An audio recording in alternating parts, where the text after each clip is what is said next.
So ngayon guys, 9 na ng gabi at naisipan ko na naman i-prank ang pinsan ko at kapatid ko, kaya samahan ninyo ako bumili sa labas na ipaprank sa kanila. Kaya let's go! Ayun guys, nandito na tayo sa tindahan. Pabili nga po isang tang orange. Tsaka dalawang itlog po. Dalawang itlog. Tsaka isang yellow. So ngayon guys, nabili na natin ang gagamitin natin sa kanilang pang-prank. Ngayon guys, itimpla na natin siya.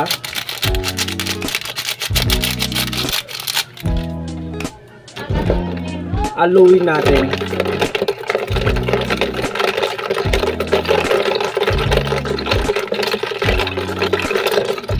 At itong baso, lagyan natin ng juice.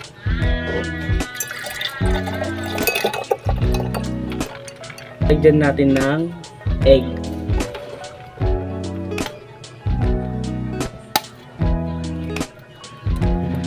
Tignan natin kung masarap ang kayo sa timpla ko. Tapos ito, patikman na natin. Kaya tawagin na natin. So ngayon guys, yung pinsan ko munang maliit. Patikman natin neto kung ano reaction niya. Dami. Ni dami, inom, bilis.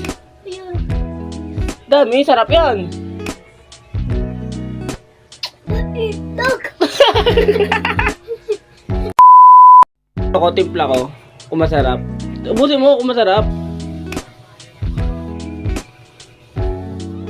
Sarap lang boy. Kaka-orange yan.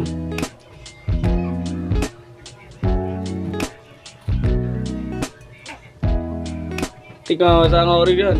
Pangit lang. Pangit, ano yun?